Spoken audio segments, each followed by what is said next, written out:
Entrevista.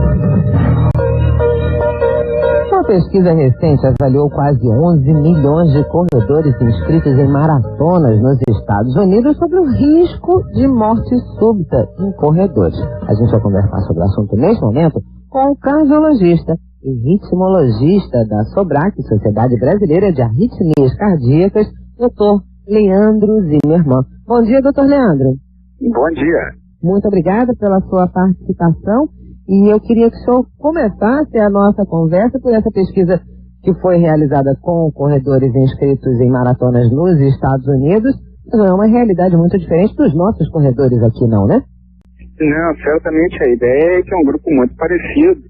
E a ideia da pesquisa surgiu porque existe uma ideia corrente de que esse risco é grande, que esse risco talvez estivesse até aumentando com o tempo, porque cada vez são mais casos sendo noticiados na imprensa. A partir daí, então, se decidiu fazer essa pesquisa com esse grande número de pessoas para avaliar realmente qual era o risco de acontecer um evento grande, importante, tipo uma parada cardíaca durante uma maratona.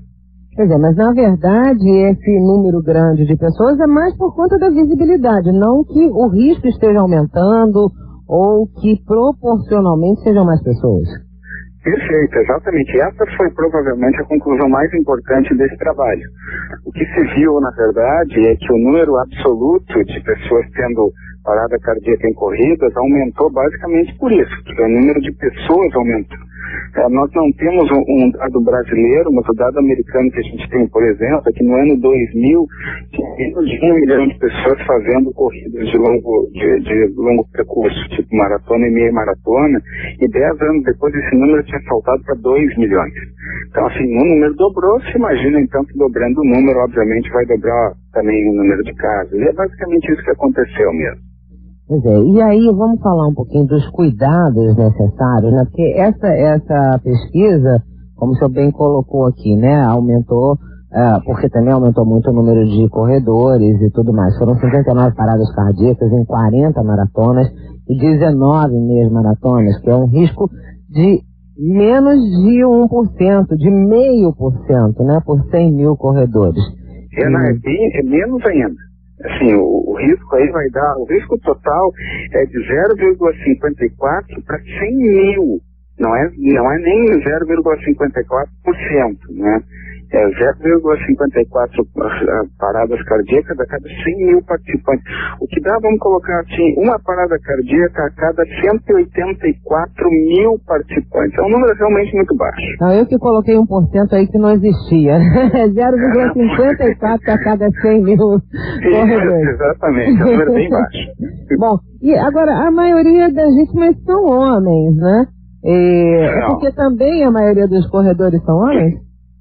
Na verdade, tem essas duas explicações. Uma é essa que tu apresentaste é correta, a maioria dos corredores são homens. Mas o segundo dado que a gente tem é que efetivamente os homens parecem ter um risco maior que as mulheres. Isso não é só nesse dado, né? O que a gente tem de outros esportes, de triatlon, de participação em esporte competitivo universitário americano, é que de alguma forma o risco dos homens é maior. Depois da faixa dos 35, 40 anos, isso se explica porque é a faixa em que o homem tem mais risco de infarto, o risco da mulher ainda não atingiu esse nível. E antes dessa faixa, em geral, são doenças genéticas, a pessoa já nasceu com isso e elas também são mais prevalentes em homem. Então, do ponto de vista prático, além de ter mais participantes em homem, o risco por participante é maior em homem do que em mulher, sim. Agora, doutor Zimmermann, para os nossos corredores aqui, já que o senhor é cardiologista e ritmologista, né, da Sociedade Brasileira de Arritmias Cardíacas, para os nossos corredores e corredoras, tem sempre aquele que leva mais a sério, que corre todos os dias, que se prepara para uma maratona, mas existem também algumas pessoas que são, a gente pode chamar de atletas por empolgação, né? Tem uma maratona, então eu começo a correr. Queria que você falasse do risco desse tipo de comportamento. Não, decididamente esse é um comportamento de risco. Eu acho que é importante que a gente separe muito bem separado duas questões em relação ao exercício. Número 1, exercício físico de baixa intensidade, esse exercício de se fazer 3, 4, 5 vezes por semana, sabendo que não existe nenhum problema prévio na pessoa, é bom. Reduz o risco de morte súbita, reduz o risco de infarto, reduz o risco de derrame. A segunda questão é o exercício de alta intensidade. É a pessoa que quer fazer um treinamento para fazer uma maratona, a pessoa que quer fazer um treinamento para fazer uma atividade competitiva. E essa não é uma atividade que é necessariamente saudável. Bom, para as duas tem que se ter uma avaliação prévia para ter certeza que a pessoa está em condições. Mas para a segunda, que é a atividade competitiva, atividade de alto nível de esforço, como uma maratona, tem que se ter primeiro uma avaliação médica para garantir que a pessoa não tem nenhuma condição que bote ela em risco, e segundo, tem que se ter uma orientação de profissionais treinados, e aí nós estamos falando não só de médicos, mas educadores físicos, fisioterapeutas, para se fazer a coisa da forma correta. Porque efetivamente a gente pode acabar entrando num risco maior se não tomar cuidado. E os corredores de verão? Esses que só se lembram da importância da atividade física quando o sol está aí, durante o horário de verão, mais especificamente, né? O resto do ano levam uma vida completamente sedentária. Esse tipo de atividade é perigosa, né? Isso é nós estamos ficando cada vez pior aqui no nosso. O corredor de fim de semana e o corredor de verão, isso é o pior, tá? Porque, além de todas as coisas usuais que a gente está falando dos cuidados, eles ainda incorrem mais alguns riscos. Fazer uma atividade física debaixo do calor aumenta risco, tá? As pessoas devem fazer atividade física mais no início do dia e no final do dia, porque o horário de mais sol acrescenta risco. E ainda tem uma outra questão, que é a questão de que a pessoa que não está treinada, que tem uma baixa capacidade funcional, quando ela vai submeter um exercício de mais impacto, ela também aumenta o risco. E mais ainda, por fim, uma coisa que frequentemente as pessoas associam, a ingesta de álcool prévia à atividade física de alta intensidade também aumenta o risco. Então a gente fecha um cenário aí de uma pessoa que não está treinada, que vai fazer uma atividade de alta intensidade no verão e muitas vezes bebeu álcool antes. Efetivamente, aí nós estamos falando de um risco maior do que esse que a gente está dando da pesquisa, o risco realmente aumenta. Ou seja, a atividade física não é remédio para curar ressaca, muito pelo contrário, né? O cuidado com o coração ele deve acontecer durante o ano todo, né, doutor Zimmermann? Para quem faz atividade física de forte impacto ou mesmo para quem faz aquela atividade leve. Qual é a periodicidade para cada um?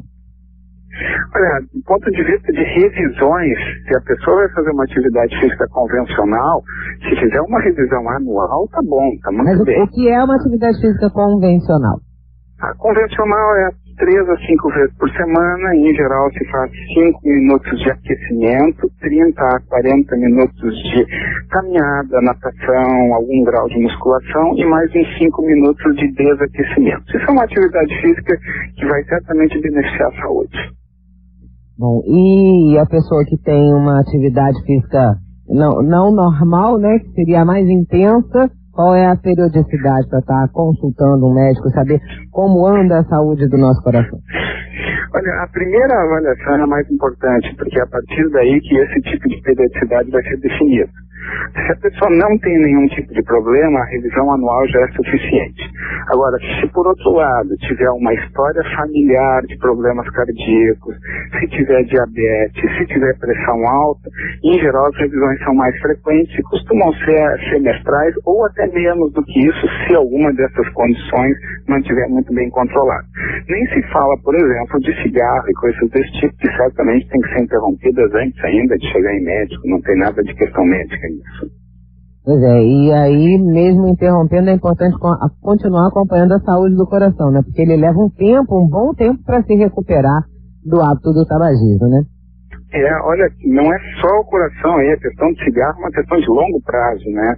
Por exemplo, uma pessoa que parou de fumar, ela só vai voltar, tem um risco igual ao da população em geral de ter um câncer de pulmão depois de 10 anos. Então ela continua por 10 anos ainda tendo algum efeito que possa ser visto mais adiante. E do ponto de vista do coração, as coisas realmente são bastante importantes nesse sentido também, leva bastante tempo para que a pessoa reduza o risco, como se fosse um não fumante.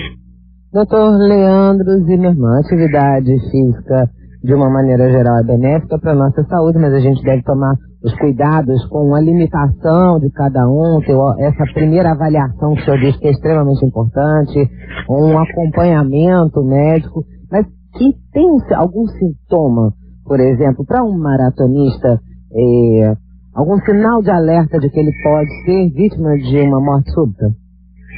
Não, tem uma série de coisas que podem acontecer. Uma dor no peito é um sinal, algum episódio de desmaio é um sinal que realmente é uma alerta grande, sensação de que teve uma palpitação, aquela sensação de que o coração disparou fora do usual. Tudo isso são alertas. Mas talvez a lição mais importante em relação ao sintoma seja que a pessoa não pode desprezar o sintoma. O atleta em geral, o corredor, frequentemente, ele sente coisas e diz, não, mas sim, vamos deixar isso de lado porque não é nada. E esse é que é o grande risco. Mais do que identificar, é levar isso adiante. Mas, respondendo objetivamente a tua pergunta, dor no peito, palpitação, falta de ar fora do esperado e desmaio são 4 coisas que realmente nos chamam muita atenção.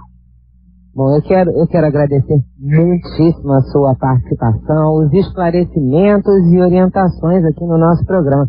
Dr. Leandro Zimmermann é cardiologista e ritmologista da SOBRAC, Sociedade Brasileira de Arritmias Cardíacas. Muitíssimo obrigado, um bom dia, um bom trabalho.